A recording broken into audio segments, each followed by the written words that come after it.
பிதாவாகிய தேவனாலும் கர்த்தராகிய இயேசு கிறிஸ்து நாமத்தினாலே உங்களுக்கு கிருபையும் சமாதானம் உண்டாவதாக.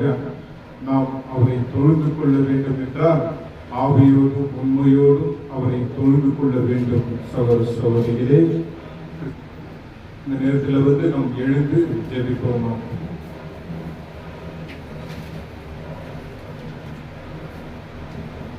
எங்கள் நேசிக்கும் நல்ல தகப்பனே, இந்த தகப்பனே, இந்த அருமையான காலை பொழுதுல தகப்பனே, எங்களை ஒன்று கூடி தகப்பனே எங்களை வரவேற்பிற்காக நன்றி தகப்பனே. தகப்பனே, இந்த வாரத்தில் முதலாம் நாள் தகப்பனே உங்களை நாங்கள் ஆராதிக்க வந்திருக்கும் தகப்பனே, உமக்கு நன்றி ஸ்தோத்திரம் கொண்டவே. சதா காலம் உயிரோடு இருப்பவரே நன்றி ஸ்தோத்திரம் கொண்டவே. சகலத்தில் சிருஷ்டித்தவரே, சகலத்தில் படித்தவரே, உமக்கு நன்றி ஸ்தோத்திரம் கொண்டவே. இஸ்ரவேலின் தேவனாகி கர்த்தாவே, அப்பா உமக்கு நன்றி ஸ்தோத்திரம் கொண்டவே. வருத்தப்பட்டு பாடல் சொல்லுகிறவர்களை என்னிடத்தில் வாருங்கள், நான் உனக்கு இளைப்பாறுதல் தருகிறேன் என்று சொன்ன தேவனே, அப்பா உமக்கு நன்றி ஸ்தோத்திரம் கொண்டவே. உலர்ந்த எலும்புகளுக்கு நீங்க மறு சரீரத்தை கொடுத்த தேவனே, அப்பா உமக்கு நன்றி ஸ்தோத்திரம் கொண்டவே. உங்களுடைய ஒரே குமாரன் இந்த உலகத்துக்கு அனுப்பி என்னுடைய பாவத்துக்காக, இந்த உலகத்தில் இருக்கிற ஒவ்வொரு மனுஷருடைய பாவத்துக்காக இந்த உலகத்துக்கு அனுப்பி எங்களை மீட்டு கொண்ட தேவனே, அப்பா உமக்கு நன்றி ஸ்தோத்திரம் ஆண்டவரே. தகப்பனே, இந்த கூட்டத்தை ஆண்டவரே நீங்க வழிநடத்தணும் ஆண்டவரே. இந்த நாளுக்கு நீங்களும் ஆண்டவரா இருக்கிறீங்க தகப்பனே. ஒரே குமாரன் இந்த ஓய்வு நாளுக்கு ஆண்டவரா இருக்கிறார் தகப்பனே, அப்பா உமக்கு நன்றி ஸ்தோத்திரம். காலை பொழுது இந்த சகோதரர் கொடுக்கிற மெசேஜோடு நீங்க எல்லாரும் நீங்க வழிநடத்தபடி கர்த்தரும் ரட்சகருமா இருக்கிற இயேசு கிறிஸ்து நாமத்தினால் ஜெபிக்கிறேன் நல்ல தகப்பனே, ஆமென். தேவனுடைய பாடலை பாட நமது சகோதரர் வில்சன் வரும்படி கேட்டுக்கொள்கிறேன். பாடல் புத்தகத்திலே 63ஆம் பாடலை தேவனை மகிமைப்படுத்தி நாம் இந்த பாடலை ஏறெடுப்போம். உன்னதமானவரின் உயர் மறைவினில் இருக்கிறவர். அனைவரும் சேர்ந்து நம் தேவனை மகிமைப்படுத்தும்.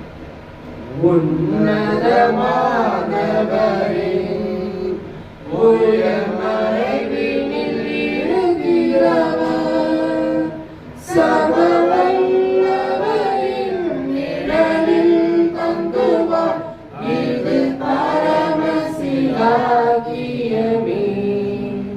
சர்வவல்லவரின் நிழலில் தங்குவார், இது பரமசிலாகியமே. அவர் சேட்டையின் கீழ் அடைக்கலம் புகவே, தம் சிறகுகளால் மூடுவார். அவர் சேட்டையின் கீழ் அடைக்கலம் புகவே, தம் சிறகுகளால் மூடுவார். தேவன் என் அடைக்கலமே, என் கோட்டையும் மரணம் அவர். அவர் சத்தியம் அதிசயம் கேடகமும் என் நம்பிக்கையும் அவரே. அவர் சத்தியம் அதிசயம் கேடகமும் என் நம்பிக்கையும் அவரே. அவர் சேட்டையின் கீழ் அடைக்கலம் புகவே, தம் சிறகுகளால் மூடுவார். அவர் சேட்டையின் கீழ் அடைக்கலம் புகவே, தம் சிறகுகளால் மூடுவார். இரவில் பயங்கரத்துக்கும் பகலில் பறக்கும் அம்புக்கும், இருளில் நடமாடும் கொள்ளை நோய்க்கும் நான் பயப்படவே மாட்டேன். இருளில் நடமாடும் கொள்ளை நோய்க்கும் நான் பயப்படவே மாட்டேன். அவர் சேட்டையின் கீழ் அடைக்கலம் புகவே, தம் சிறகுகளால் மூடுவார். அவர் சேட்டையின் கீழ் அடைக்கலம் புகவே, சிறகுகளால் மூடுவார். உன் வழிகளெல்லாம் உம்மை தூதர்கள் காத்திடுவார். உன் பாதங்களில் இடராதபடி தங்கள் கரங்களில் ஏந்திடுவார். உன் பாதங்களில் இடராதபடி தங்கள் கரங்களில் ஏந்திடுவார். அவர் சேட்டையின் கீழ் அடைக்கலம் புகழி தம் சிறகுகளால் மூடுவார்.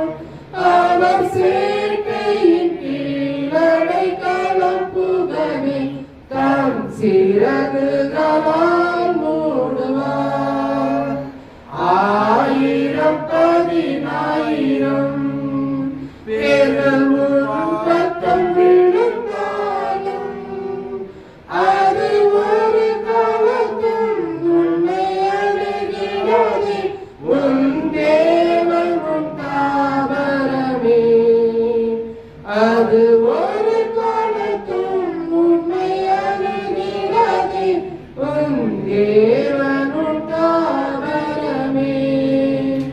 அவர் சேட்டையின் கீழ் அடைக்கலம் புகழி தம் சிறகுகளால் மூடுவார்.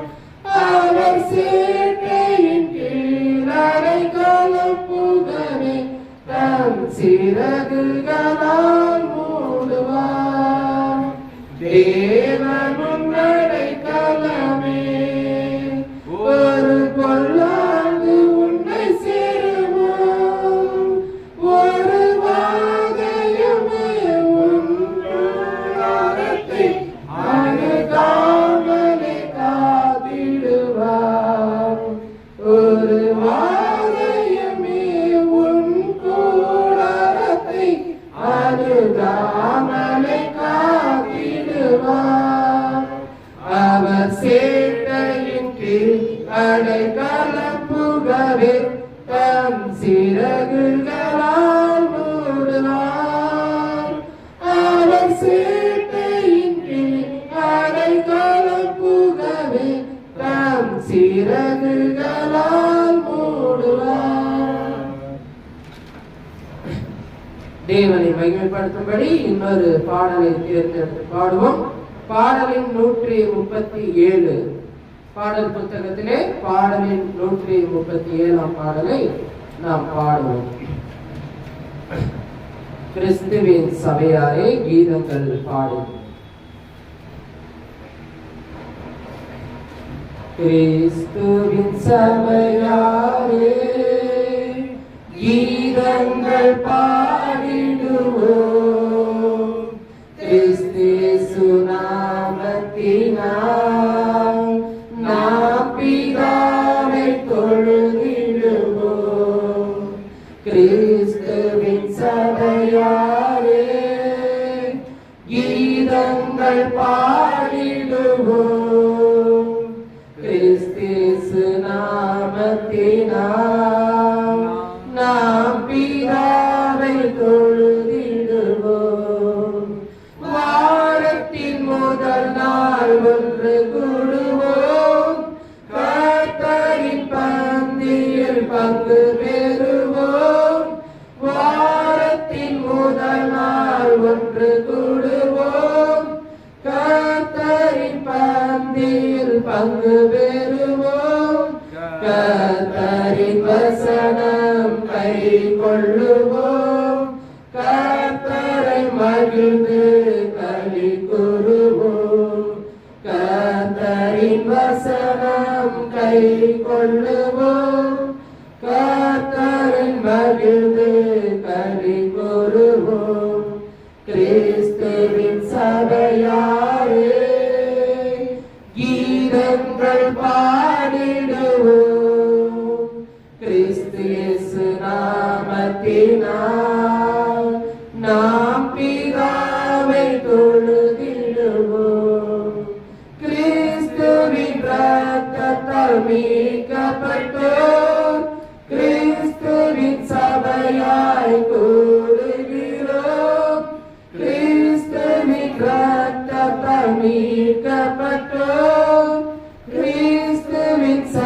சபையாய் கூடுகிறோம். கிறிஸ்துவே சபைக்கு தலையாவராம். கிறிஸ்துவின் உபதேசம் பற்றி கொள்ளுவோம். கிறிஸ்துவே சபைக்கு தலையாவராம். கிறிஸ்துவின் உபதேசம் பற்றி கொள்ளுவோம். கிறிஸ்துவின் சபையாரே கீதங்கள் பாடிடுவோம். கிறிஸ்து இயேசு நாமத்தினால் நாம் பிதாவை தொழுதிடுவோம். சத்திய வழியை அறிந்து கொள்வோம். சதாகாலமும் அதில் நிலைத்திருப்போம். சத்திய வழியை அறிந்து கொள்வோம். சதாகாலமும் அதில் நிலைத்திருப்போம். தேவனின் சித்தம் செய்திடுவோம். தேவனிடம் சேர்ந்து வாழ்ந்து கொள்வோம். தேவனின் சித்தம் செய்திடுவோம். தேவனிடம் சேர்ந்து வாழ்ந்து கொள்வோம். கிறிஸ்துவின் சபையாரே கீதங்கள் பாடிடுவோம். கிறிஸ்து இயேசு நாமத்தினால் நாம் பிதாவை தொழுதிடுவோம். தேவனின் அன்பு பெரிதல்லவோ, தேவகுமாரனின் கிருபை அல்லவோ. தேவனின் அன்பு பெரிதல்லவோ, தேவகுமாரனின் கிருபை அல்லவோ.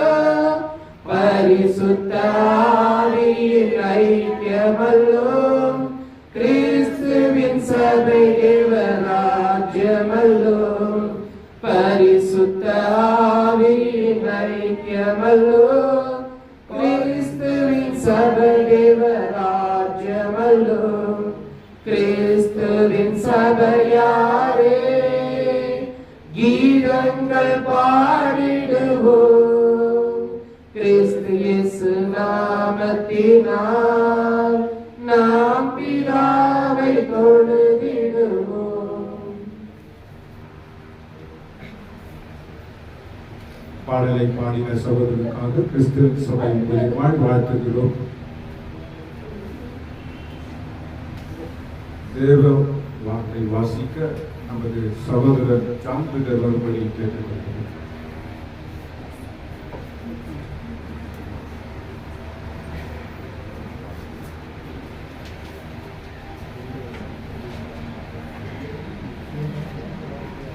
ಇಂದು ನಮ್ಮನ್ನು ಒಟ್ಟುಗೂಡಿಸಿದ್ದಕ್ಕಾಗಿ ಪರಲೋಕದಲ್ಲಿರುವ ತಂದೆಗೆ ಕೃತಜ್ಞತಾ ಸ್ತೋತ್ರವನ್ನು ಸಲ್ಲಿಸುತ್ತೇನೆ.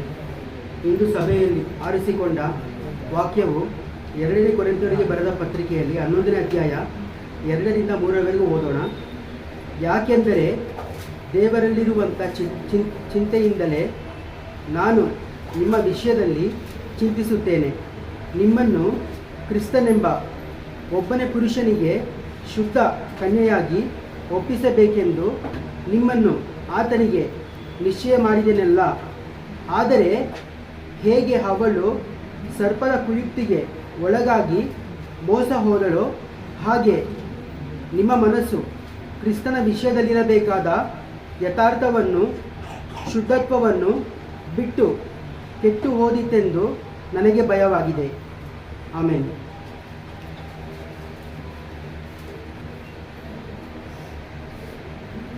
ரெண்டு கொரிந்தியர் 11ஆம் அதிகாரம் வசனம் 2-3ஆம் அதிகாரம் வாசிக்கணும் கேட்போம். நான் உங்களை கற்புள்ள கன்னிகையாகிய கிறிஸ்து என்னும் ஒரே புருஷனுக்கு ஒப்பு கொடுக்க நியமித்தபடியால் உங்களுக்காக தேவ வைராக்கியம்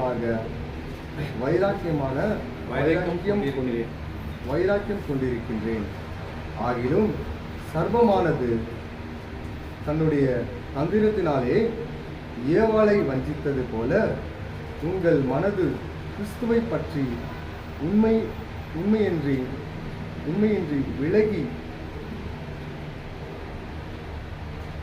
விலகும்படிக்கு கெடுக்கும் என்று பயந்திருக்கின்றேன்.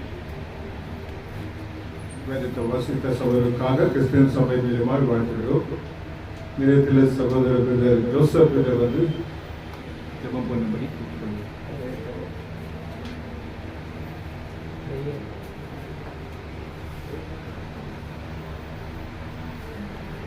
நாம் அனைவரும் எழுந்து நிற்போம். தலைகளை தாழ்த்தி நம்மை உண்டாக்கின தேவனிடத்தில் ஜெபிப்போம். அன்பின் பரலோகத்தின் பரிசுத்த நல்ல பிதாவே, இந்த அருமையான காலை பொழுதுக்காக உமக்கு நன்றி ஏறெடுக்கிறோம் அப்பா. இதோ தகப்பனே, முதலாவது தேவனுடைய ராஜ்யத்தையும் நீதியும் தேடும்படி இதோ உமக்கு முன்பாக நாங்கள் தலைகளை தாழ்த்தி அப்பா உம்முடைய ஆலயங்களாக நிற்கிறோம் தகப்பனே. நீரே எங்களை பாதுகாத்து பொறுப்படுத்தி வழிநடத்தினதுக்காக உமக்கு நன்றி அப்பா. இதோ தகப்பனே, உமது சித்தத்தின்படி இதோ உமது தாசன் எங்களுக்காக உம்முடைய வார்த்தையை கொண்டு வந்திருக்கிறார் தகப்பனே. அவரை ஆசீர்வதிங்க தகப்பனே. உம்முடைய வார்த்தைகளை கேட்டு நாங்கள் இருதயம் எங்கள் படைகளை எழுதி தகப்பனே அதை தினந்தோறும் நாங்கள் வாசிக்கும்படி எங்களை ஆசீர்வதிங்க தகப்பனே. வேத வசனத்தை வாசிக்கும் போது, செய்தியை சொல்லும் போது நம்ம இந்த காதில் வாங்கி இந்த காதில் விடாதபடிக்கு தகப்பனே நாங்கள் எப்போதும் அந்த வசனங்களை பற்றி கொண்டு உறுதியாக நிற்கும்படி எங்களை ஆசீர்வதிங்க தகப்பனே. ஆரம்பம் முதல் முடிவு வரை எங்களோடு இருந்து எங்களை வழிநடத்த வேண்டும் என்று எங்கள் மீட்பரும் மேய்ப்பரும் இரட்சகருமா இருக்கிற உமது நேசகுமாரன் இயேசு கிறிஸ்துவின் நாமத்தில் ஜெபிக்கிறோம் ஜீவனுள்ள நல்ல பிதாவே, ஆமென். ஜெபித்த சகோதரருக்காக கிறிஸ்டியன் சபை மூலமாக வாழ்த்து சொல்கிறோம். நேரத்தில் தேவ செய்தி கொடுக்க நமது சகோதரன் குமார் வரும்படி கேட்டுக்கொள்கிறோம். கிறிஸ்துக்குள் பிரியமான சகோதரர்கள் யாவருக்கும் வாழ்த்துதலையும் வணக்கத்தையும் தெரிவித்துக் கொள்கிறேன். எல்லோரும் நலமா இருக்கிறீங்களா? கிறிஸ்துக்குள் சந்தோஷமா இருக்கிறீங்களா? சந்தோஷம். நாம் தேவனை எப்படி தொழுது கொள்கிறோமோ அப்படி தேவன் என்ன பண்ணுவார்? நம்மை ஆசீர்வதிக்கும் என்று வேதமே சொல்லுகிறது இல்லையா? நாம் எவ்வளோ உண்மை உள்ளவர்களாக இருக்கிறோம், அதன்படிதான் தேவனிடத்திலும் நம்ம ஆசீர்வாதத்தை பெற்றுக்கொள்ள முடியும். உண்மைக்கேற்றபடி அதுக்கு வேதம் சொல்றது தெளிவா. எப்படி? ஒவ்வொரு இருதயத்துக்கு தக்க பலன் அளிக்கிறேன்னு தேவன் சொல்றார் இல்லையா? அந்த இருதயத்தை தேவன் ரொம்ப விசேஷத்தவராக சொல்ல. சரிங்க, நம்ம செய்திக்கு செல்லலாம். இன்றைக்கான தெரிந்து கொள்ளப்பட வேத வாசிப்பானது, அதிலிருந்து நம்ம தேவனுடைய செய்திக்கு செல்லலாம். 2 கொரிந்தியர் 11ஆம் அதிகாரம்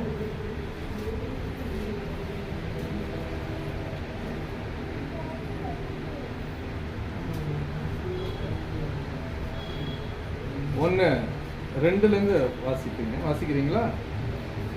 நான் உங்களை கற்புள்ள கன்னிகையாக கிறிஸ்து என்னும் ஒரே புருஷனுக்கு ஒப்பு கொடுக்க நியமித்தபடியால்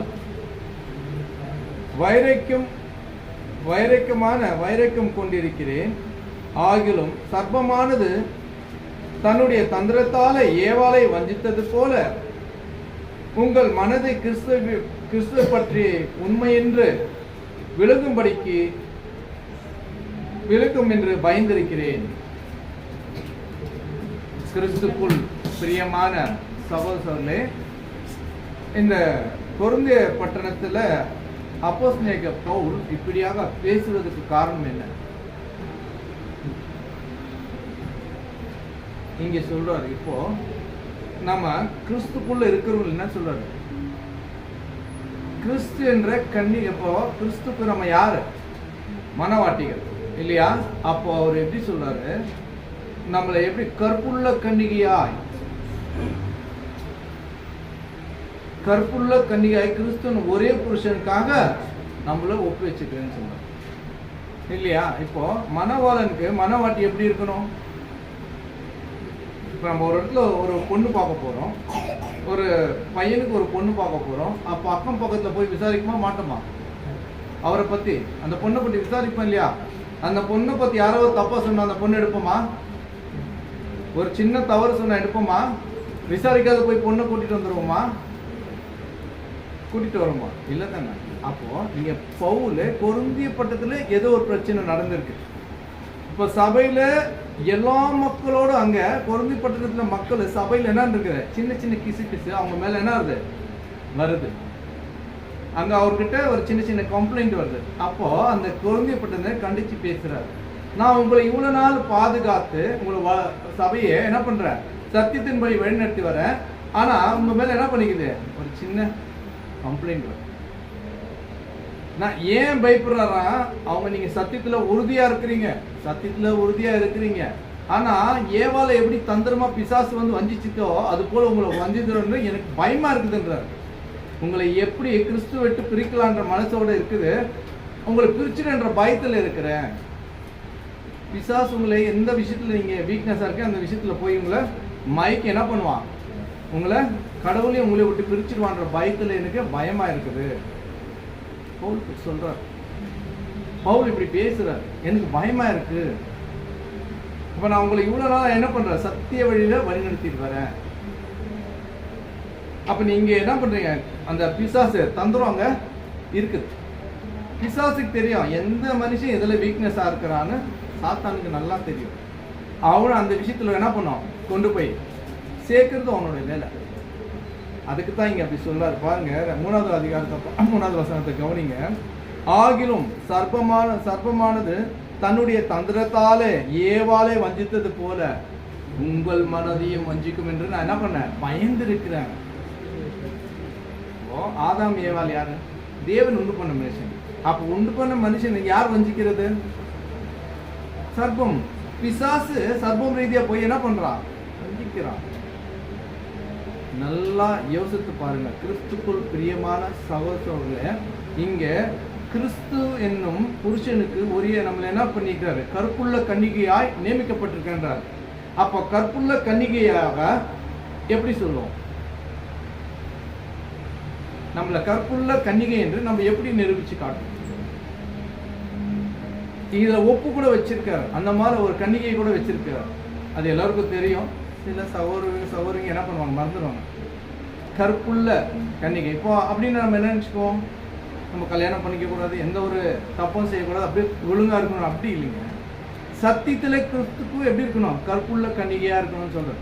அப்படி நியமிக்கப்பட்டவங்க ஒருத்தர் இருக்காங்க, மகத்தால் மரியாள் சொல்றாங்க. என்ன அவங்கள என்ன சொல்றாங்க, கற்புள்ள கன்னிகைன்னு போற்றப்பட்டிருக்காரு. அப்போ ஜோசப்புக்கும் அவங்களுக்கு என்ன இருக்கு, தொடர்பு இருக்கு தானே, தேவனுக்கு தெரியும் தானே. இப்ப எப்படி கன்னிகைன்னு சொல்றாரு, இப்ப எப்படி அந்த அம்மாவை கன்னிகைன்னு சொல்றாரு, அந்த அம்மாவுடைய பக்தி வைராகியத்தை குறித்து தேவன் மேல வச்சிருக்கிற பற்றுதலை குறித்து இங்க ஒப்புட்டி பேசுறாரு. அந்த அம்மாவை கற்புள்ள கன்னிகை என்று பேசப்படுது. அதுக்கப்புறம் கல்யாணம் ஆகல, அதுக்கு இருந்தாலும் இவங்க ஜோசப்புக்கு என்ன இருக்காங்க, நியமிக்கப்பட்டிருக்காங்க இல்லையா. அப்ப நியமிக்கப்பட்ட ஒரு பொண்ணை கன்னிகைன்னு எப்படி சொல்றாரு, இந்த பக்தி வைராகியத்தை குறித்து சொல்றாரு. அந்த அம்மா தேவன் மேல வச்சிருந்த பற்றுதலை குறித்து இங்க அப்படி பேசுறாரு. அந்த அம்மா கற்புள்ள கன்னிகை என்று போற்றப்படுது. அது போல நம்ம வைராக்கியம் இருக்கணும் தேவன் மேல. இப்ப நம்மளுடைய குடும்பத்துக்கு ரீதியா அவர் பேசல, இங்க தேவன் ஆண்டவராகிய இயேசு கிறிஸ்து மேல நீங்க எவ்வளவு பற்றுதல், எவ்வளவு உண்மை உள்ளவர்களா, எவ்வளவு வைராக்கியம் உள்ளவர்களா வாழ்றீங்க சத்தியத்தின்படி. இல்ல பிறகு நாங்கெல்லாம் கரெக்டா இருக்கிறோம்னா, அப்போ இங்க என்ன சொல்ல வர்றாருன்னா பாருங்க, என்னென்ன மாதிரி மிஸ்டேக் இருக்கக்கூடாது நம்ம கிட்ட, என்னென்ன மாதிரி கெட்ட காரியங்கள் நமக்குள்ள நடக்கக்கூடாது அப்படின்ற காரியத்தை சொல்றாரு. கலாத்தியர் பக்கத்துலயே இருக்கு, திருப்பிக்கணும் நெக்ஸ்ட் பேஜ். கலாத்தியர் 5ஆம் அதிகாரம்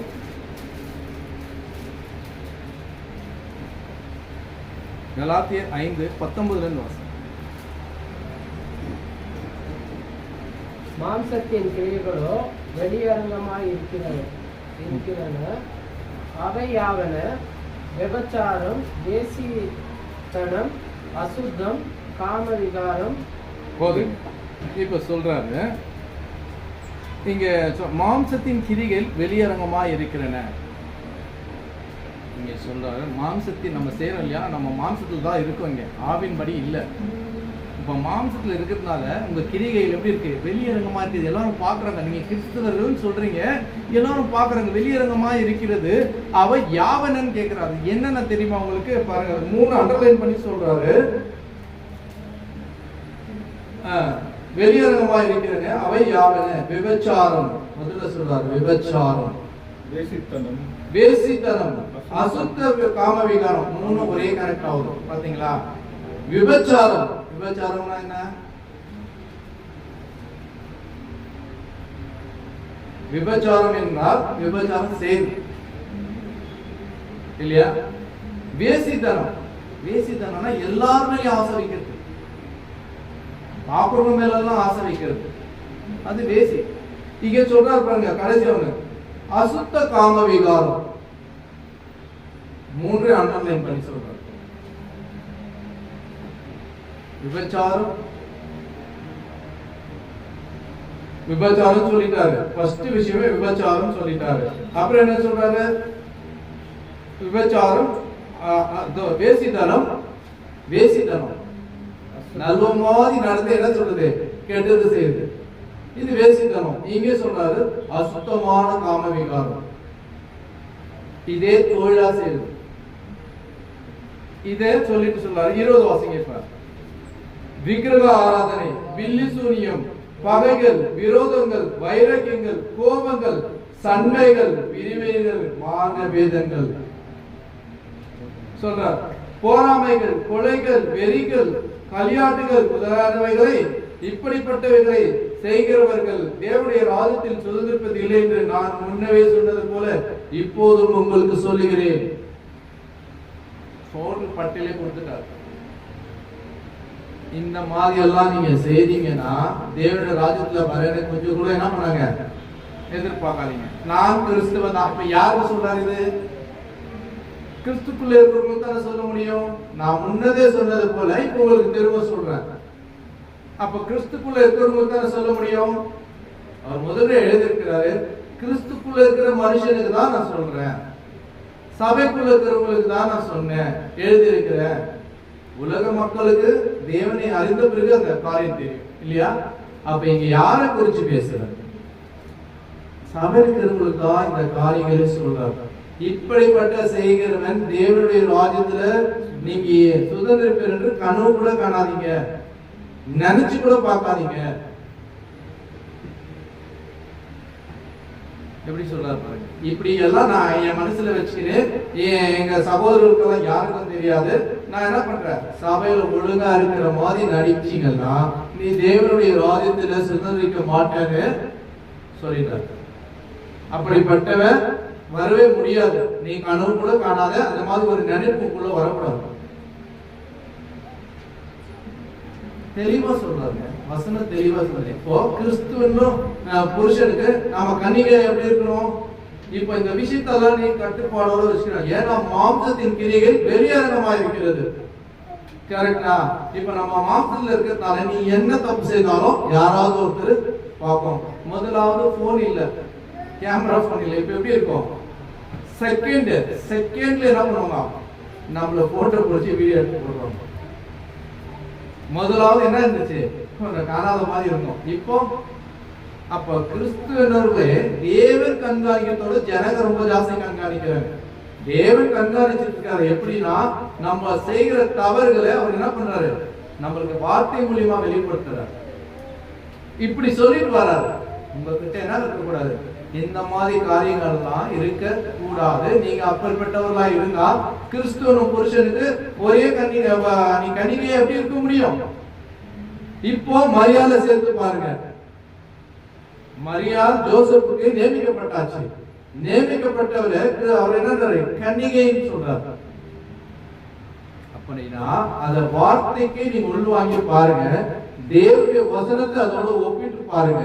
அந்த அம்மா எப்படி தேவனுக்கு அந்த எழுத்தை கொடுத்திருக்கிறாங்க. தேவ வைராக்கியம் கொண்டு தேவனுடைய வசனத்தை அவங்க என்ன பண்ணிக்கிறாங்க? தேவனுக்கு முதலிடம் கொடுத்து அவருடைய கற்பனைகளை கை கொண்டு நடந்ததுதான் அப்பேற்பட்ட ஒரு பேர் அவங்களுக்கு கிடைச்சிருக்கு இல்லையா? அதே போலதான் நமக்கு இங்க சொல்றாரு, இந்த காரியங்கள் எல்லாம் உங்ககிட்ட இருந்தா நீங்க தேவனுடைய ராஜ்யத்துல சுதந்திரிக்க முடியாது. விபச்சாரம் மட்டும் சொல்லி விட்டுட்டாரா?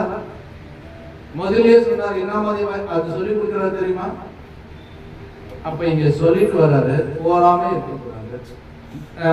மந்திரம் இந்த அந்நிய மந்திரம் செய்யறவர்களுக்கு போகக்கூடாது, பில்லி சுனியே இருக்கக்கூடாது இல்லையா? உங்ககிட்ட போராம இருக்கக்கூடாது, எதுவுமே இருக்கக்கூடாது உங்க மனசுல. அதை கற்றுக்கொள்ளவும் கூடாது.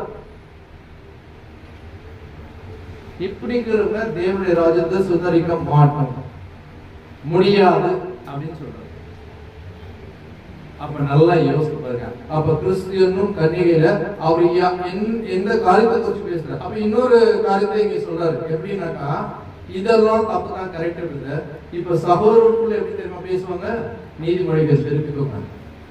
இப்ப சகோதரர்களுக்குள்ள இது ஒரு புது ட்ரெண்டா பண்றாங்க.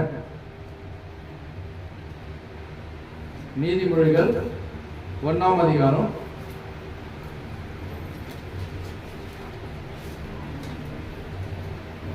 13ல இருந்து வாசிக்கிறேன். பாருங்க, வாசிங்க, தெரிஞ்ச வாசிங்க. இப்ப இப்படி சொல்றாரு, விலை உயர்ந்த சகலவித பொருட்களையும் கண்டடைவோம், கொள்ளையாடின நம்முடைய வீடுகளில் நிரப்புவோம்.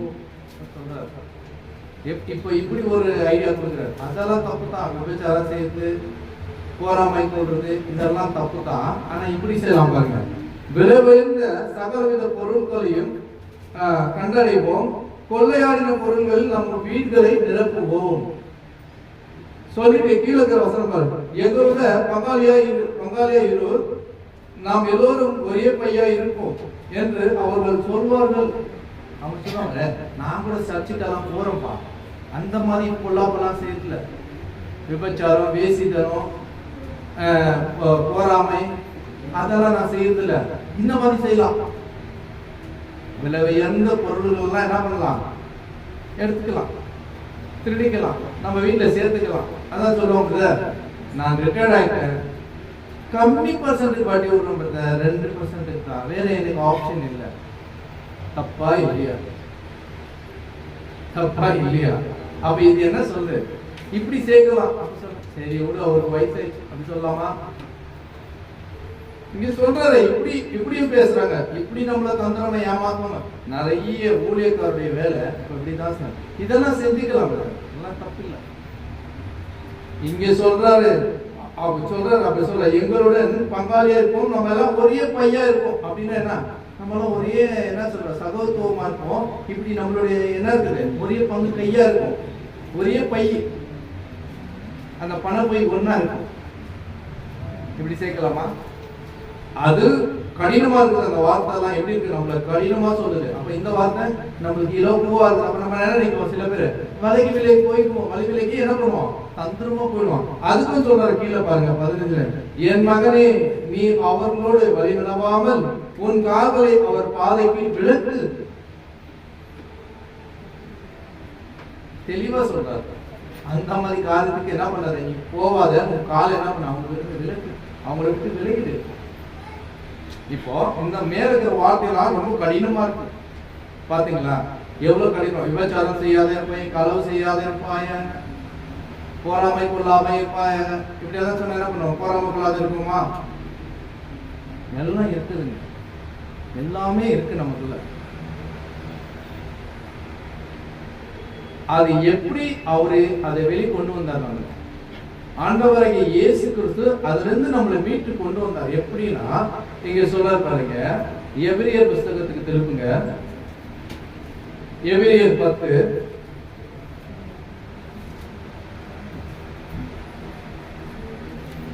அதை எப்படி நமக்கு அங்கதான் கொண்டு வந்தார்னா,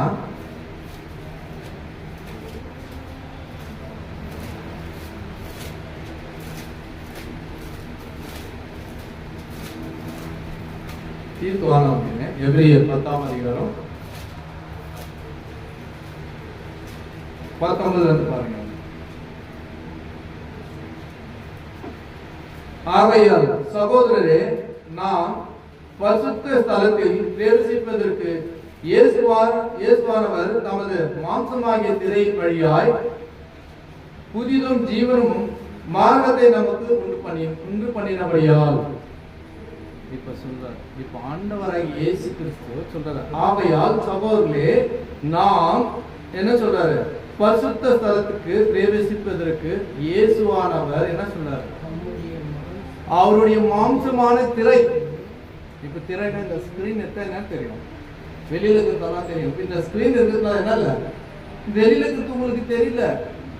அப்போ நம்மளுடைய பாவங்கள் எல்லாம் என்ன சொல்றாரு, இந்த மாம்ச திரையில என்ன சொல்றாரு வச்சு அதை என்ன பண்ணிட்டாங்க, இந்த மாம்சம் கிழிக்கப்பட்டது இல்லையா, கிழிக்கப்பட்டு சொல்ற அந்த திரையின் வழியா உங்களை என்ன பண்ற வழி நடத்த. அப்போ தன் ஜீவனை என்ன பண்ணாரு, நமக்காக கொடுத்தார். அந்த மார்க்கத்தை உங்களுக்கு வச்சிருக்கிறேன், அந்த வழியா நீங்க பிரவேசிக்கணும். இங்க சொல்ற வழியை சொல்றாரு,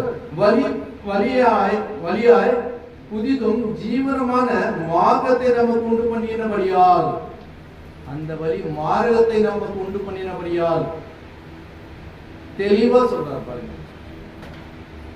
அவருடைய மாம்ச திரையின் வழியாய் நம்ம என்ன சொல்றாரு, வழி நடத்துறேன், உங்களை சும்மா கொண்டு வரல. மாம்சத்தின் கிரைகள் வெளியரங்கமாய் இருக்கிறது. அந்த மாம்சத்தின் திரையை எப்படி கொடுக்கிறாரு பாருங்க. எப்படி ஒரு பாவத்தை நிவர்த்தி செய்தாங்க தெரியுமா, நம்மளுடைய பாவங்களை சரீரம் கிழிக்கப்பட்டது, அந்த திரை வழியாய் உங்களை என்ன பண்ற வழி நடத்துறேன். அது ஞாபகம் வச்சுக்கணும். அந்த வாரத்தின் முதல் நாள் நம்ம என்ன பண்றோம், ஞாபகப்படுத்துறோம் இல்லையா, அவர் மரணத்தை தெரிவிக்கிறோம். அப்ப அந்த வழி நடத்துறது எப்படி இருக்கணும், நம்ம எந்த வழியா வந்துட்டு இருக்கிறோம். ஞானஸ்தான பெற்றோர்கள் எல்லாம் இந்த பாவங்கள் வழியாய் பாவத்தை விட்டு விலகினவர்கள் எப்படி வரணும். இப்போ கிறிஸ்துவின் புருஷனுக்கு எப்படி கன்னிகையாக இருக்கணும் தெரியுமா, அவர் எப்படிப்பட்டவரா இருக்கிறார், அந்த புருஷன் எப்படி இருக்கிறார், உத்தமனா இருக்கிறார். அந்த புருஷன் உத்தமனா இருக்கிறார். அப்போ அந்த புருஷனுக்கு மனைவியானவர் எப்படி இருக்கணும், அந்த வழியை என்ன பண்றோம் பிரவேசிக்கிறோம், அந்த வழியா வரும் சொல்றாரு பாருங்க. அந்த மார்க்கத்தின் வழியாய் பிரவேசிப்பதற்கு அவருடைய ரத்தத்தினாலே நமக்கு தைரியம் உண்டாயிருக்கிறபடியால், இந்த சொல்றாரு அந்த வழியா நம்ம சொல்றாரு பிரவேசிப்பதற்கு அவருடைய ரத்தத்தினால் நமக்கு தைரியம் உண்டாயிருக்கிறது. தொடர்ந்து வாசிங்க 21 மட்டும் 22 மட்டும். தேவனுடைய வீட்டின் மேல் அதிகாரியாகிய மகா ஆசாரியர் நமக்கு ஒருவர் இருக்கிறபடியாலும் துன்மனசாட்சி நீங்கி தெளிக்கப்பட்ட இருதயம் உள்ளவர்களாய் சுத்த ஜலத்தினால் கழுவப்பட்ட சரீரம் உள்ளவர்களாயும் உண்மை இருதயத்தோடும் விசுவாசத்தின் பூர்ண நிச்சயத்தோடும் சேர கடவும். எப்படி சேரணும், பூர்ண நிச்சயத்தோடு சேரக்கூடும். இப்ப மேல இருக்கிற வசனம் என்ன சொல்றது, நம்ம என்ன சொல்றது, தேவனுடைய வீட்டின் மேல் அதிகாரியாக ஆசாரியார் நமக்கு ஒருவர் உண்டு. யார் அந்த ஆசாரியார், ஆண்டவராகிய இயேசு கிறிஸ்து நமக்கு ஒருத்தர் இருக்கிறார்ல. அப்ப அங்க எப்படி இருக்கிறார், புருஷர் பரிசுத்தமாய் அங்க என்ன பண்றார், நமக்காக காத்துட்டு இருக்கிறார். இந்த வழியா பிரவேசிக்கிறது தைரியமா இயேசுவின் ரத்தத்தின் சரீரத்தின் வழியா நம்ம வரோம். அவங்க எப்படி வரணும்னு சொல்றாரு,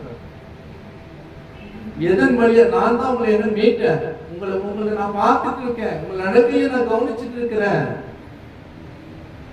உங்க நடக்கையும் உங்களையும் நான் பண்ணிருக்கேன், பார்த்து கவனிச்சுட்டு இருக்கிறேன். அவர் சொல்றாருங்க பாருங்க, உங்களை என்ன பண்ண கண்காணிச்சுட்டு இருக்கிறார். அப்புறம் நம்மளை எல்லோரையும் பார்த்துட்டு இருக்கிறார். அப்ப நீங்க உத்தமமா நடக்கிறீங்களா இல்லையா, உங்ககிட்ட என்னென்ன இருக்கு, என்ன மாதிரி கேரக்டர் நீங்க இருக்கிறீங்க, கவனிச்சு பாருங்க. அது போல இருக்கிறோமா, நம்ம அது போல நடக்கணுமா. கிறிஸ்துக்குள்ள வந்தவருக்கும் அந்த வைராக்கியம் இருக்கு, போராம இருக்கு, இச்சிக்கிற ஆசை இருக்கிறது. அப்போ நீதிமொழிகள் இதெல்லாம் தப்பா இருக்கிறது எடுத்துப்போம். அப்ப நீதிமொழிகள் வசனத்தின்படி என்ன பண்ணுவோம், சின்ன சின்ன காரியங்களை செய்வோம். சின்னதுதான் வட்டி கூட்டம், சின்னதா சீட்டு போட்ட உங்களை செய்ய வரான்னு சொன்னாரா, அதெல்லாம் நமக்கு தகுதியா இருக்குமா என்று பாருங்க. அப்ப அந்த ஆளு காசு கொடுக்காம தூக்கிட்டு போட்ட என்ன சொல்லுவோம்,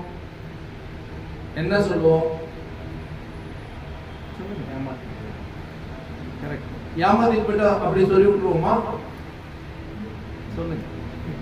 ஒரு 5 லட்சம், ஒரு 2 லட்சம், ஒரு 50,000, ஒரு சபருக்கு 10,000 பெருசு. அவனை ஏமாத்திட்டா நம்மளுக்கு ஒரு என்ன சொல்ற வழியில ஒரு 10 ரூபாய்க்கு ஒரு பொருள் வாங்கிட்டு அந்த பொருள் தரமா இல்லைனாலும் உனக்கு எவ்வளவு சாபிக்கணும் தெரியுமா? நான் சாபிக்கிறேங்க, நான் என்ன சொல்றேன், நான் போய் பேச முடியாது.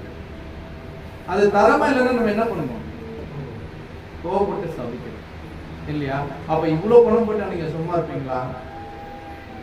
அப்ப சபிச்சா அப்ப தேவன் என்ன சொன்னார்? நீ செய்யாத, நீ செஞ்சுட்டு அவனை சபிச்சா சொல்லு. இப்ப நீங்க கிறிஸ்துவன் புருஷனுக்கு கன்னிகையா இருக்க முடியுமா?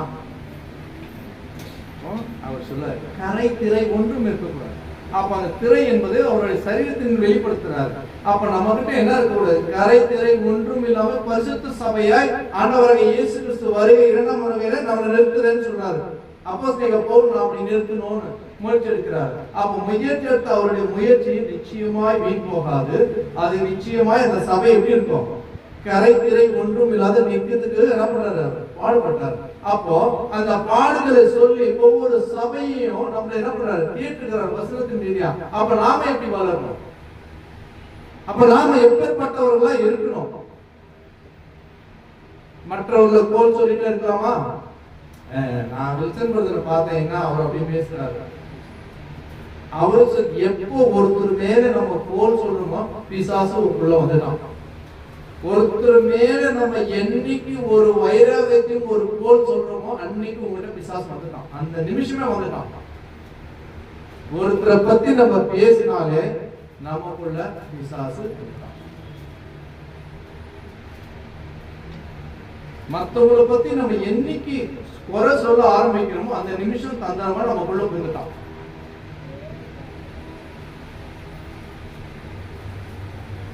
நம்ம சகோதர சிநேகிதமும் சகோதரி சிநேகிதமும் தேவனுடைய சமூகத்தில் இருக்கிற நாம அதை எப்படி கையாளுகிறோம்?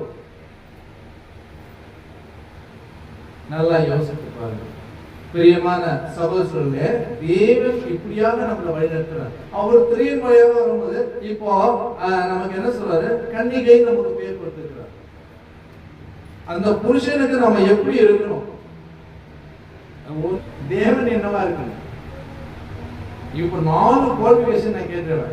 அதே இது அந்த பெண்களும் கேட்பாங்கல்ல, அந்த பையன் யோகியமா இருக்கணும், எந்த ஒரு தப்பும் அவங்ககிட்ட இருக்கக்கூடாது, எந்த ஒரு குறையும் இருக்கக்கூடாது, பீடி குடிக்க கூடாது, சிகரெட் குடிக்க கூடாது, நல்ல வேலையில இருக்கணும், என் பொண்ணு நல்லா பார்த்துக்கணும், மற்ற சகோதரர்களோட உனக்கு எந்த ஃப்ரெண்ட்ஷிப் இருக்கணும், அப்படித்தான் நினைப்பாங்க.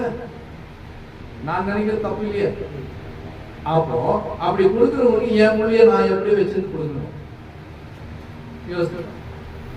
அப்ப நானும் அதுக்கு தகுந்தவனா இருக்கணும்ல. நானும் 1008 குறை வச்சுட்டு அந்த பொண்ணை குறை சொன்ன அப்போ முதல்ல நம்ம கிட்ட இருந்து சரி பண்ணணும். நம்ம சபையில இருக்கிறவங்களே சரி பண்ணலாம். நீங்க பார்த்திருப்பேன், நானு சத்தியத்துக்கு விரோதமா தான் பேசினாதான் சகோதரர்கள் என்ன பண்ண தெரியுமா? நேரடியா கண்டிக்க மாட்டேன், அன்பா கண்டிப்பேன். ஐயா இப்படி வாங்க, இப்படி போங்க. சகோதரி இமானுவேல கூட நான் சத்தியத்தின் ரீதியா தான் என்ன பண்ணேன், சகோதரன் மூலியமா தான் நான் பேசுவேன் தவிர வேற அவங்க பர்சனல்ல நான் பேச மாட்டேன். பர்சனல் பேசுறதுக்கு எனக்கு அதிகாரம் இல்லை, யாருக்குமே கிடையாது. அப்போ அவங்களை தேவனுடைய சத்தியத்தின்படியே நம்ம நடக்கிறதுக்கு சந்தோஷம். ஒரு சகோதரர் விட்டு போனா நமக்கு பிரியப்படுவோமா? தேவனே சொல்றார், அவனை இழக்கிறதுக்கு நீ யாரு? அப்போ ஒரு சகோதரருக்கு நம்ம அறிவுரை சொல்லும் போது அந்த அன்பு எப்படி இருக்கணும்? புருஷனுக்கு கன்னிகை என்ன இருக்கணும்? ரெடியா இருக்கிறான்னு அர்த்தம். அதை ஏற்றுக்கொள்வேன் ரெடியாகிறான்னு அர்த்தம். ஏற்றுக்கொள்ளாதவர்கள் வீம்புக்காரர் வருவார்களா? மாட்டான்னு சொல்லிட்டாரு. வீம்புக்காரன் என் சுதந்திரம் வரமாட்டான், பெருமைக்காரன் நிக்க மாட்டான், பொய் சொல்றோம் நிக்க மாட்டான், பொய் சாட்சி சொல்றோம் நிக்க மாட்டான், விபச்சாரி நிக்க மாட்டான். அப்போ இப்படி தேவன் நம்மள கிறிஸ்துவனும் ஒரு புருஷனுக்கு கன்னிகையாய் நம்மள வச்சிருக்கும் போது அந்த கன்னிகை கிட்ட என்ன இருக்கக்கூடாது? ஒரு சின்ன மைனஸ் கூட இருக்கக்கூடாது. இப்ப நம்ம எது வழியா பிரயாணம் பண்றோம்? இது பிரயாணம் சொல்றாரு, நம்ம வழி நடந்து போயிட்டு இருக்கோம். இப்போ வனாந்தரத்துல இஸ்ரேல் மக்கள் 40 வருஷம் வழி நடத்தினாங்க. அவங்க எதுக்கு போனாங்க? கானான் தேசத்தை நோக்கி பயணம் பண்ணாங்க. போனாங்களா? போல. போக முடியல. எல்லாரும் போயிட்டாங்க. 2 பேர் போனாங்க. யோசுவா காலம் மட்டும் தான் போனாங்க அதுக்குள்ள. ஏன்? அவங்க செய்த அக்கிரமம், பொல்லாப்பும், அதே போலதான் இப்ப நம்ம பிரயாணப்பட்டு போயின்னு இருக்கிறோம். இதுக்குள்ள கிறிஸ்துக்குள் ஞானஸ்தானம் பெற்றவர்கள் என்ன பண்ணிருக்கோம்? ஆரம்பத்தில் கொண்ட நம்பிக்கை முடிவு பரிந்து இருக்குன்னு சொல்றாரு. அப்ப அந்த முடிவு பரிந்து என்பது நம்ம ஆரம்பத்துல வச்ச நம்பிக்கை. ஆண்டவராக இயேசு கிறிஸ்து இவர் என்னுடைய புருஷன், நான் அவருக்கு இப்படி நடக்கிறன்ற விதிமுறைகளை சொன்ன அந்த விதிமுறைகளை நம்ம கை கொள்ளணும், அதை ஃபாலோ பண்ணணும். அதுதான் சொல்றது. என்ன பின்பற்றி வாழ்றாரு.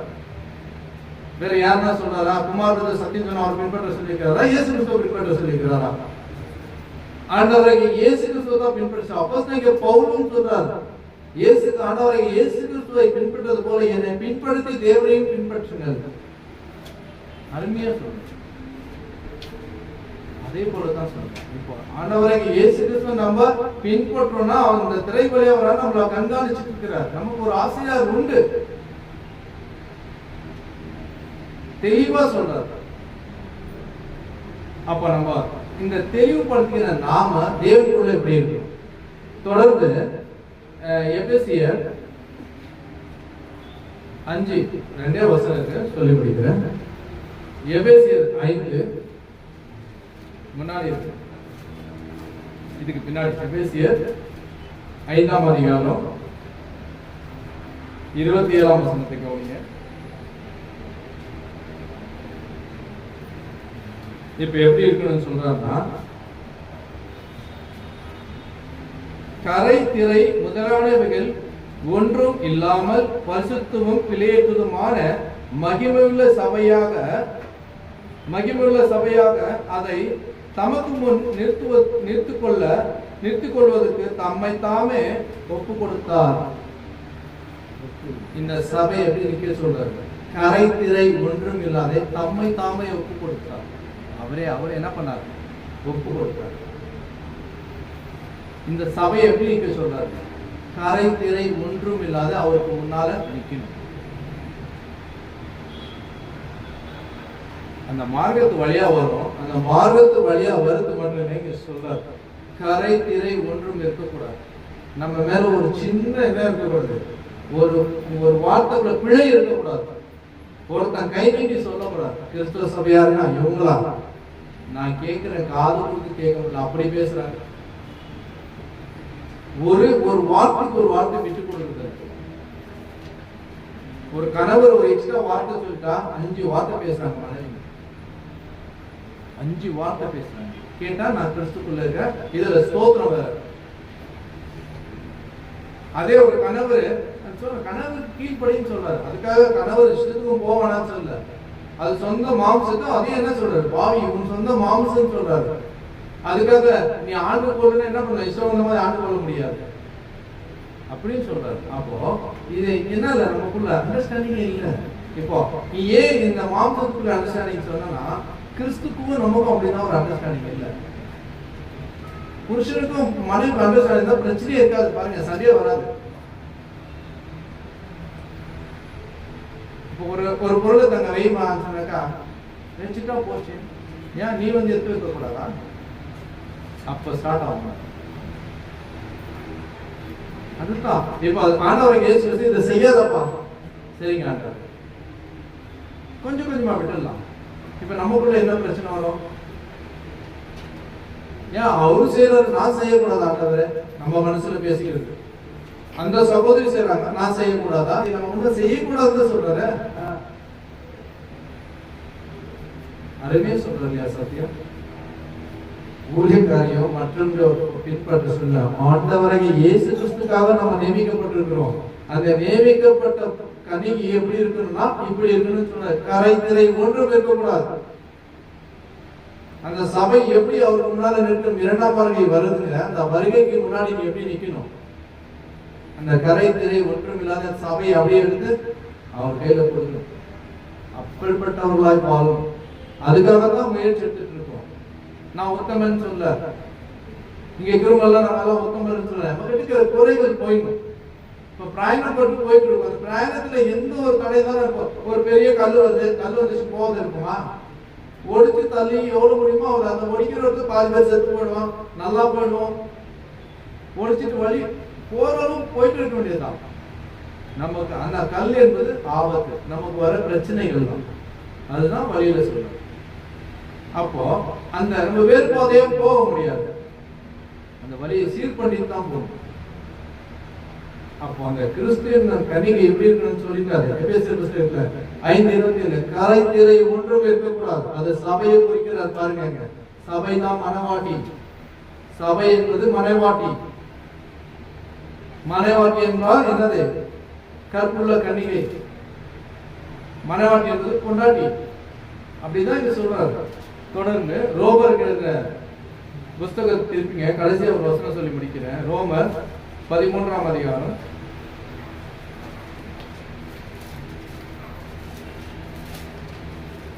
ரோமர் 13:11 வசனத்தை கவனிங்க. சொல்ல, நித்திரை விட்டு எழுந்திருக்கத்தக்க வேலையாயிற்று. நித்திரை விட்டு எழுந்திருக்கத்தக்க வேலையாயிற்று. இப்ப நம்ம என்ன இருக்கோம்? இவ்வளவு நாள் தூங்கிட்டு இருக்கோம். ஆண்டவராகிய இயேசு கிறிஸ்து வரதுக்கு தாமதம் என்ன பண்ணுவோம்? இப்ப நம்மளுக்கு சத்தியம் தெரிஞ்சுக்கணும், என்ன பண்ணுவோம்? கொஞ்ச நாள்ல சரியாயிடும், 2 நாள்ல சரியாயிடலாம், இன்னொரு வருஷத்துல என் ப்ராப்ளம் எல்லாம் செய்யலாம், அப்ப இந்த தப்பெல்லாம் விட்டுறேன் அப்படியெல்லாம் நினைச்சிருப்போம். சொல்றாரு, நித்திரை விட்டு எந்திருக்க வேலையாற்று. நாம் காலத்தை அறிந்தவர்களாய் எப்படி நடக்க வேண்டும் சொல்றாரு. நம்ம காலத்தை தெரிஞ்சிருக்கிறோம்னா எப்படிப்பட்ட காலமா இருக்கு, நாம எப்படி நடக்கணும் அப்படின்னு சொல்லி, நாம் எப்படி நடக்க வேண்டும். நாம் விசுவாசி உள்ளவர்களாய் பார்க்கலும் இப்போது ரட்சிப்பு சமீபமாய் இருப்பதை பார்க்கிறோம். இப்போது அது மிக அதிக சமீபமாய் இருக்கிறது. இப்ப நம்ம ஞானஸ்தானம் இருக்கும் பொழுது ஆண்டவர் என்ன சொல்றாரு? உங்களுக்கு ரட்சிப்பு சமீபமாய் இருக்கிறது, அது போல இன்னும் அதிகமாய் இருக்கிறதா. நம்ம நித்திரையை விட்டுட்டு எழுந்திருக்கிறார். நம்ம தூக்கத்தை விட்டு எழுந்துருங்க. எழுந்துச்சு நாட்களை பார்த்தா எப்படி இருக்குது? உங்களுக்கு எப்படி தோணுது? ரட்சிப்பு சமீபமாயிடுச்சு, இன்னும் அதிகமாய் சமீபமாய் இருக்குது, இன்னும் கிட்டத்துல இருக்கிறது. அந்த நியாய தீர்ப்பு நாள் இன்னும் கிட்ட இருக்குது, ரொம்ப கிட்ட வந்துச்சு. அப்ப நீங்க யோசித்து பாருங்க, நம்ம செய்த பாவங்களை, நித்திரை என்பது நம்ம செய்த காரியங்களை விட்டு எழுந்து இன்னுமா அதுலயே இருக்கிறீங்க. ரெடியாகுங்கன்றார். நாட்கள் எப்படி? இப்ப நீங்க கேள்விப்படுறீங்க எவ்வளவு பிரச்சனைங்க பூமியில நடக்குது. இப்போ என்ன சொல்றது? புதிய தொழில்நுட்பம் வந்திருக்கு. தொழில்நுட்பம் என்னது? ஏய், நீங்க செய்யாத செஞ்சேன்னு காமிக்குது. எப்படி மாய தோற்றத்தை காட்டுறது? நீங்க செய்யாத செஞ்சேன்னு காட்டுது. உன்னை போலவே அது என்ன பண்ணுது? தோற்றம் ஆகிறது. இப்போ அப்ப நாட்கள் என்னாச்சு? சமீபம் ஆயிடுச்சு. இன்னும் ரட்சிப்பு என்னாச்சு? இன்னும் கிட்ட வந்துச்சு. இன்னும் நீங்க என்ன பண்ணணுமோ? தூங்கிட்டு இருக்கோமா? அதுல இருந்து விட்டு எழுந்துட்டு நாட்களை பாருங்க எப்படி இருக்கு, நம்ம எப்படி நடக்க வேண்டியது வேதத்தின் வழியா நமக்கு சொல்லிக் கொடுக்கப்பட்டிருக்கிறது. அதன்படி நீங்க நடந்து இயேசுவின் புருஷனுக்கு கற்புள்ள கன்னிகையாய் நம்ம ஜீவிக்கணும். நம்ம வாழ்க்கையை தேவனுக்கு என்ன பண்ணணும்? ஆண்டவராக இயேசுக்கு ஒப்பு கொடுத்தா வந்துக்கிறோம். இல்ல நான் அதெல்லாம் செய்ய முடியாது அப்படின்னா நீ தேவனுடைய ராஜ்யத்தை வர முடியாது. இங்க என்ன பண்ணலாம்? எனக்கு முன்னால, சபைக்கு முன்னால, ஜனங்களுக்கு முன்னால யோகியமா நடக்கலாம். தேவன் இருதயத்தை ஆராய்கிறவர்களா இருக்கிறார். தேவனுக்கு தெரியும். அப்ப நீ தேவனுடைய ராஜ்யத்துக்கு சுதந்திரிக்காம வந்து என்ன பிரயோஜனம்? நான் வந்து என்ன பிரயோஜனம்? அப்போ தேவனுக்கு நம்ம கற்புள்ள கன்னிகைனா இத்தனை காரியங்களை நம்ம கை கொண்டு நடக்கணும். சரி, உங்கள் பொறுமையின் கவனத்துக்கு நான் அழைத்து சொல்கிறேன்.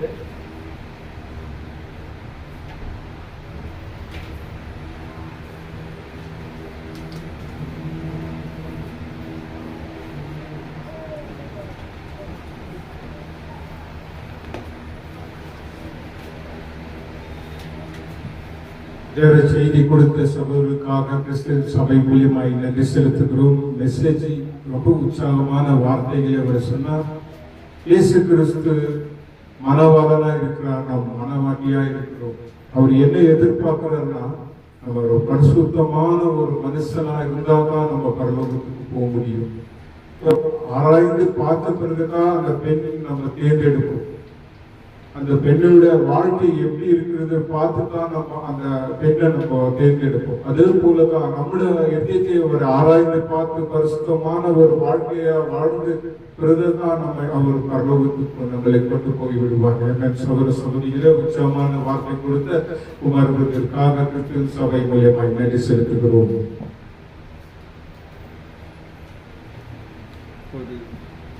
பாடலில் பாடுவோம். இயேசுவின் பின்னே போக துணிந்தேன், இயேசுவின் பின்னே போக துணிந்தேன், பின்னோக்கி நான் உலகை என் பின்னே சிலுவையின் முன்னே, உலகை என் பின்னே சிலுவையின் முன்னே,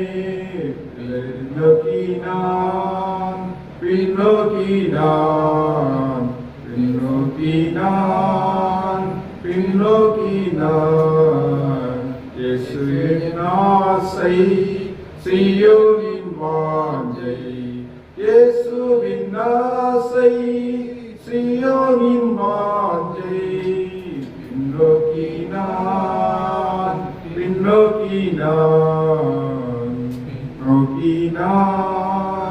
பின்னோக்கினான்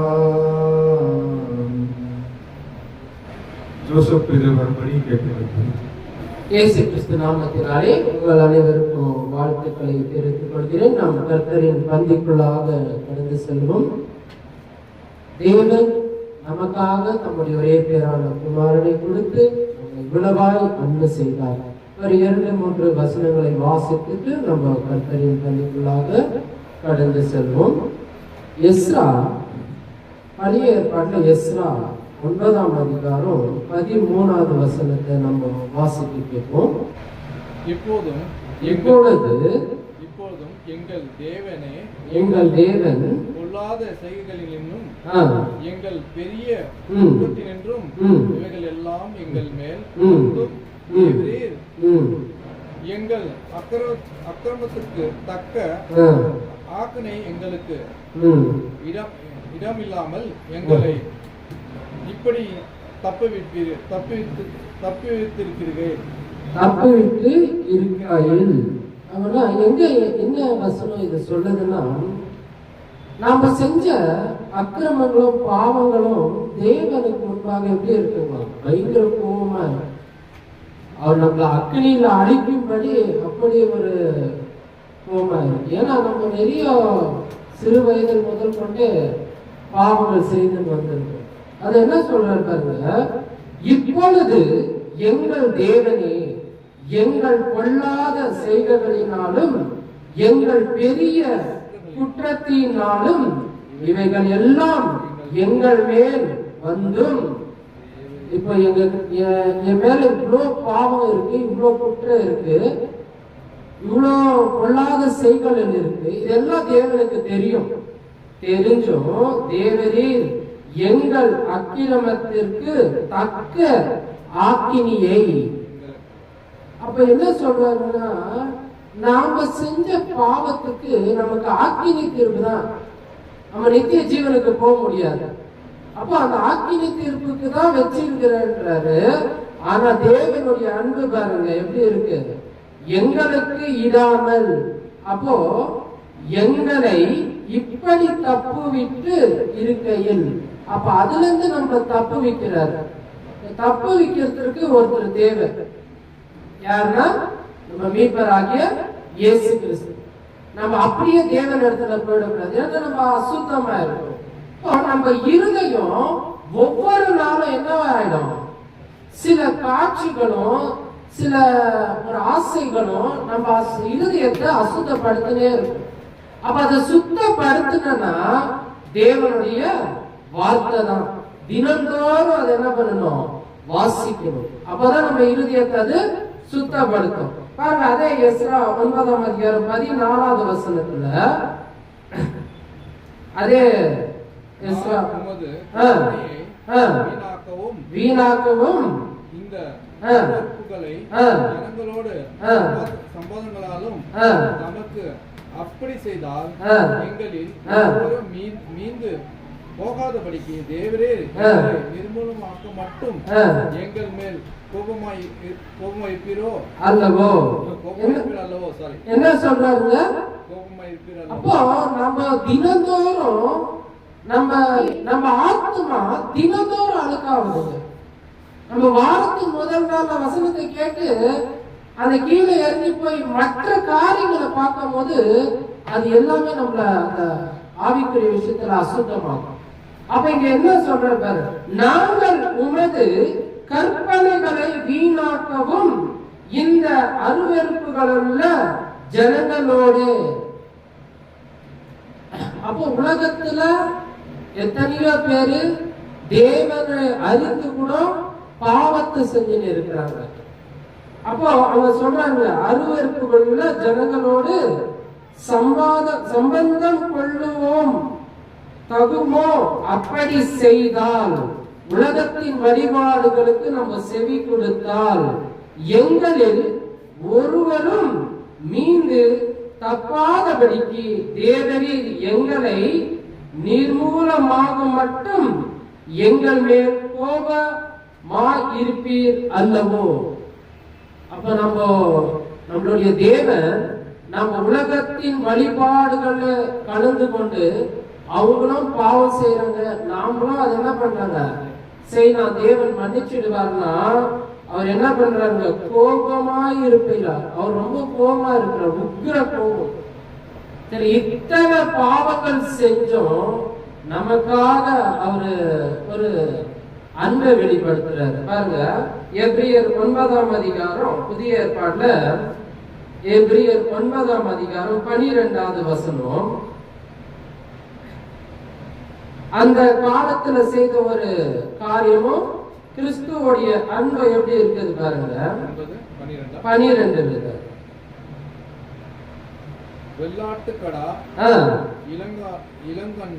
இளங்கலை இவைகளுடைய ரத்தத்தினாலே அல்ல, நம்முடைய சொந்த ரத்தத்தினாலும் ஒரே தரம் பரிசுத்த ஸ்தலத்திலே பிரவேசித்து மீட்பை பண்ணினார். இப்போ இந்த பாவம், இந்த அக்கிரமம், இந்த அசுத்தம், இது எல்லாம் நமக்குள்ள இருந்து வெளியே போறதுக்கு, நாம சுத்தம் ஆகிறதுக்கு வெள்ளாட்டு கடுவும் அதோடைய ரத்தமும் தேவையில்ல, இளங்காலை ரத்தமும்.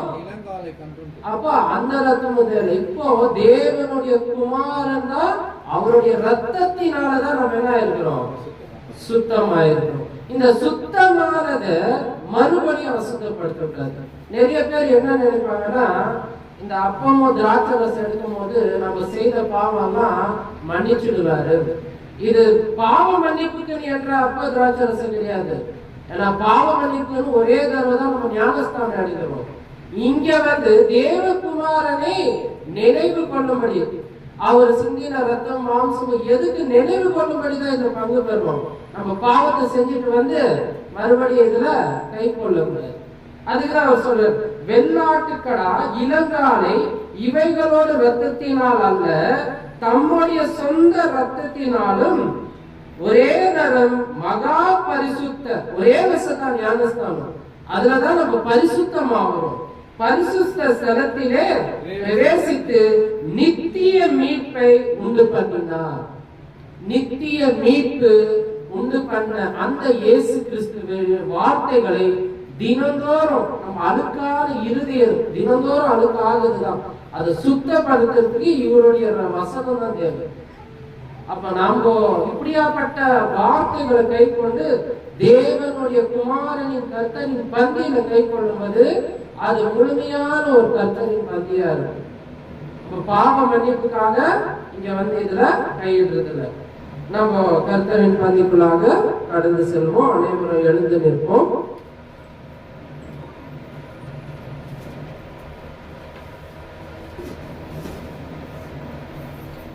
அப்பத்திற்காக ஜபிக்கும்படி சாத்விக் குமார் பிரதரை சபையின் சார்பாக அழைக்கிறோம்.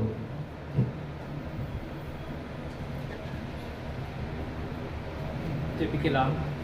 அன்பின் பரலோக பிதாவே, உமக்கு ஸ்தோத்திரம் அப்பா. உம்முடைய குமாரனாகிய இயேசு கிறிஸ்துவின் சரீரத்துக்கு ஒப்பான இந்த அப்பத்தை ஆசீர்வதியும். இந்த பங்கு பெறுகிற எங்களை தன்னை சோதித்தறிந்து இந்த அப்பத்தில் பங்கு பெறுக வேண்டும் என்று கொண்டாடுகிறோம். இந்த பங்கு பெறுகிற ஒவ்வொரு மாதம் இயேசு கிறிஸ்துவின் நாமத்தில் கேட்கிறேன், எங்கள் ஜீவனுள்ள பிதாவே. ஆமென். நம்ம 1 கொரிந்தியர்ல 11ஆம் அதிகாரம் 23-24 வசனம். நான் உங்களுக்கு ஒப்புவித்ததை கர்த்தரிடத்தில் பெற்றுக்கொண்டேன். என்னவெனில் கர்த்தராகிய இயேசு தான் காட்டிக் கொடுக்கப்பட்ட அன்று ராத்திரியிலே அப்பத்தை எடுத்து ஸ்தோத்திரம் பண்ணி அதை பிட்டு, நீங்கள் வாங்கி புசியுங்கள், இது உங்களுக்காக பிக்கப்படுகிற என்னுடைய சரீரமாய் இருக்கிறது, என்னை நினைவு கூறும்படி இதை செய்யுங்கள் என்றார்.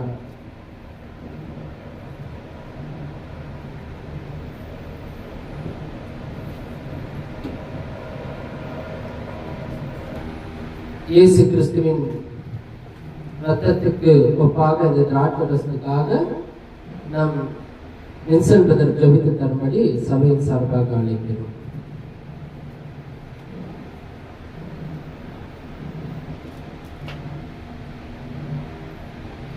அன்பின் பரலோக பிதாவே, தாய் அருமையான வாரத்தின் முதலாம் நாள் கூடி உடைய வசனத்தின் பிரகாரமாய் உடைய குமாரனாகிய கிறிஸ்துவின் இந்த ரத்தம் எங்களுக்காக சிந்தப்பட்டு அதை நாங்கள் இந்த நேரத்தில் நினைவு கூர்ந்து எங்களுடைய பாவ மன்னிப்புக்காக கொடுத்திருக்கிற இந்த ரத்தத்தின் மாதிரியாக நாங்கள் நினைவு கூர்ந்து உங்களுடைய பாடுகளை நினைவு கூர்ந்து இதோ நேரத்தை நினைவு கூறுகிறோம். அதுக்காக நன்றி செலுத்தி இயேசு கிறிஸ்து மூலமாய் ஜெபிக்கிறோம். நல்ல பிதாவே.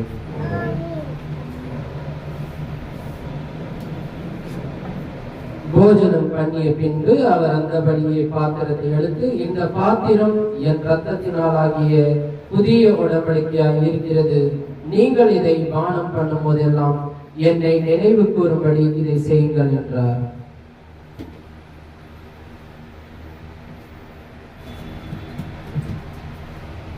நாம் அடுத்ததாக காணிக்கை பகுதிக்குள்ளாக கடந்து செல்வோம்.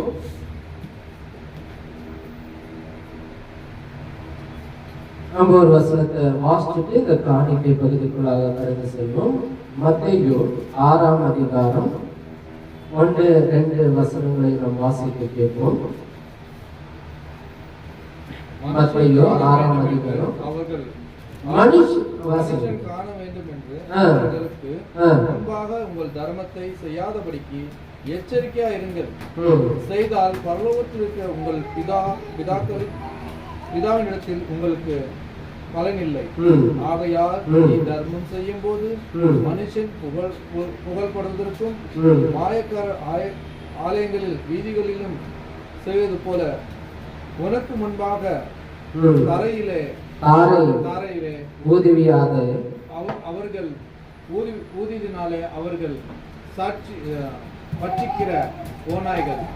இப்போ என்ன சொல்றாருன்னா, இந்த வசனம் நம்ம தேவனுக்கு என்று கொடுக்கும் போது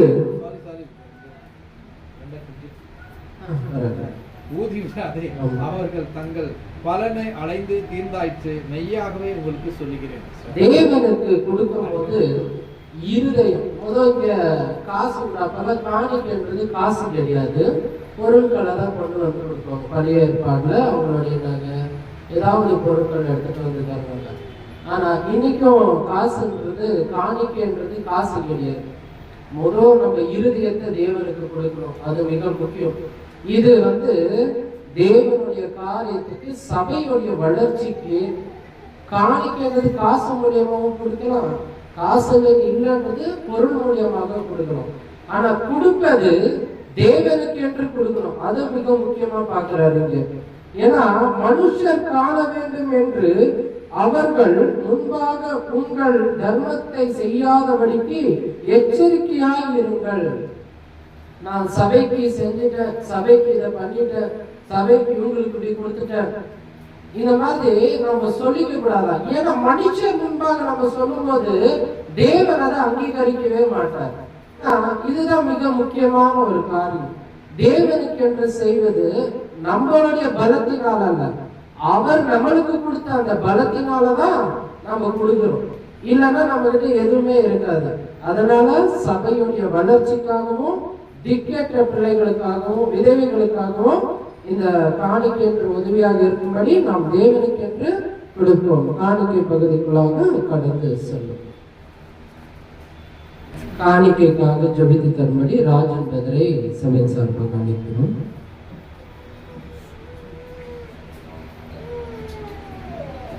அளவில்லாமல் நேசிக்கிற நல்ல தகப்பனே, அப்பா உமக்கு நன்றி தகப்பனே. இந்த காணிக்கை தகப்பனே இந்த கரத்தில் ஒப்பு கொடுக்கிற தகப்பனே, இந்த தகப்பனை காணிக்க கொடுத்த கரங்களை நீங்கள் ஆசீர்வதிக்கும்படி தகப்பனே உங்களுடைய ஏற்றுக்கொள்ளுகிற தகப்பனே, இது ஊழியத்துக்காக நாங்கள் பயன்படுத்துகிறோம் தகப்பனே. உமக்கு நன்றி சோத்திரம் வந்தது எல்லாம் அந்த இயேசுவின் நாமத்தினால் ஜெபிக்கிறேன் நல்ல தகப்பனே. ஆமென்.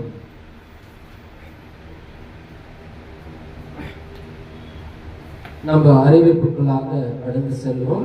நம்ம வாரத்தின் முதல் நாளிலே காலை 9 மணிக்கு ஆராதனை தொடங்குகிறது. அது பரிசுத்தமாக இருக்கணும், முழுமையா இருக்கணும். எல்லோரும் அந்த நேரத்துக்கு ஏற்ற தேவனுக்கு முக்கியத்துவம் கொடுத்து அனைவரும் வந்து அந்த பங்கு 9லிருந்து 10:30 வரைக்கும் இருக்குது. நம்ம நிறைவான ஜெபத்துக்குள்ளாக கடந்து செல்லுவோம். நம்ம நிறைவான ஜெபத்தில் வழிநடத்தும்படி குமார் பிரதரை சபையின் சார்பாக அழைக்கிறோம்.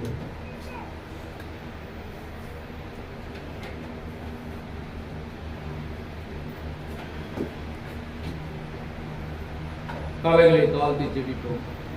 மகா பரிசுத்தத்தில் வாசமாயிருக்கும் பரலோகத்து தூய பிதாவே, துதிக்கும் கனத்துக்கும் பாத்திரரே, மகிமையும் வல்லமையும் நீதியும் நிறைந்தவரே, அப்பா இரவும் பகலும் ஓய்வில்லாமல் பரிசுத்தர் பரிசுத்தர் என்று தேவ தூதர்களாய் போற்றப்படுகிற எங்கள் நித்திய பிதாவே, வானத்துக்கும் பூமிக்கும் ஆண்டவரே, அப்பா உம்முடைய வார்த்தையை கேட்கும்படி எங்களுக்கு கிருபை செய்து உம்முடைய வார்த்தைகளை நீரே வெளிப்படுத்தினீர்.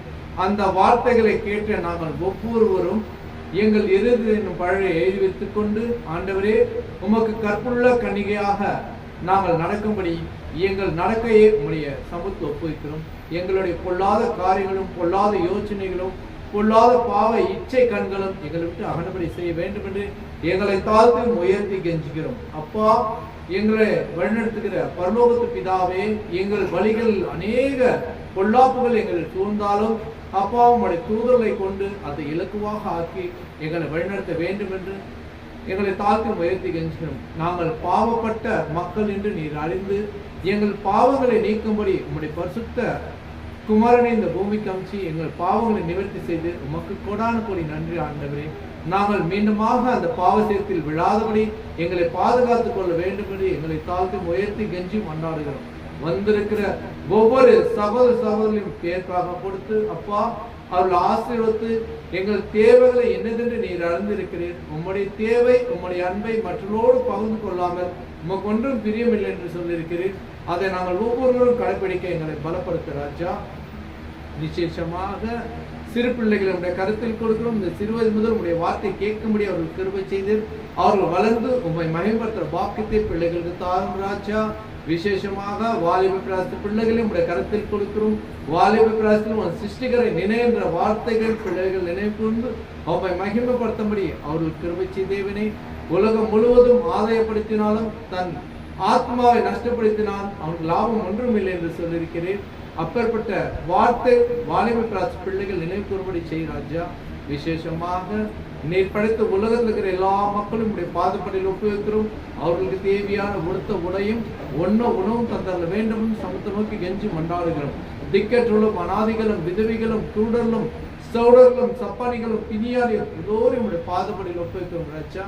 எல்லோருடைய தேவைகளை சந்திக்க வேண்டும் என்று எங்களை தாழ்த்தி மகிழ்ச்சி கெஞ்சுகிறோம். நாங்கள் கேட்பதற்கு முன்பதாக நீர் உண்டாக்குனவர் எல்லா காரியங்களையும் நேர்த்தியா செய்து முடிக்கிறீர்.